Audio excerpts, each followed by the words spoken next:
So today I've got what I call a fast farm deck, which is a type of gate farming deck that tries to win on turn 2 or turn 3 if you go first.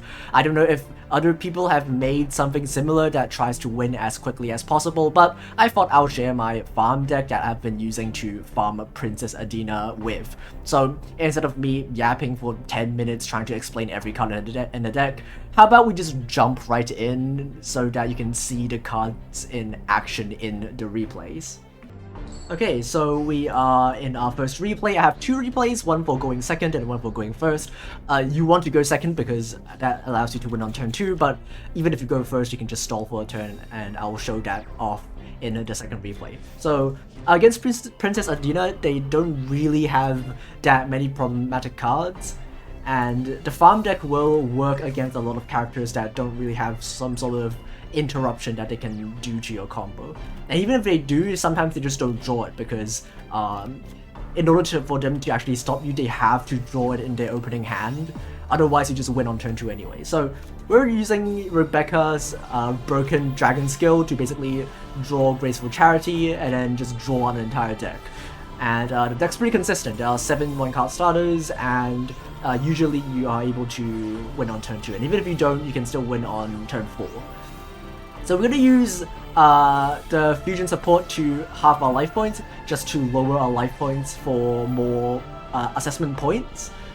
And then we're going to activate Psychic Blade, equip it to our Guardian Angel Joan to boost its attack as much as possible, and also lower our life points to exactly 100, because having a really low amount of life points will grant us more assessment points.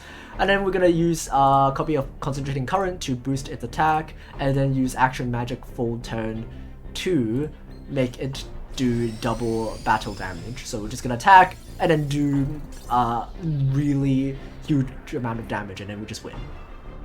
Okay, game 2 we're going first, and pretty much we're doing the exact same thing, but something you have to keep in mind is that the skill requires you to summon your dragons from deck. So if you don't have enough targets in your deck, you can't use your skill to summon them. But in this situation, we are fine to do it because there are 4 dragons, because Luster Dragon 2 is limited to 1.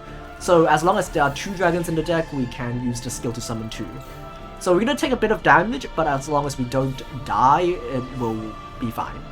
We are going to normal summon the Guardian Angel Joan, add all the broken cards to our hand, and then because we still have 2 dragons in our deck, we can summon them.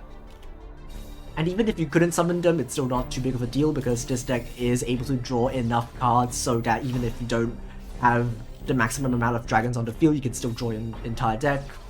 The deck has more ways to draw than actual cards that are in the deck, so there's a bit of leeway. And because we already are low in life points, we don't need to activate the fusion support. We can just directly use the Psychic Blade, even though we're getting a bit less attack than we could have.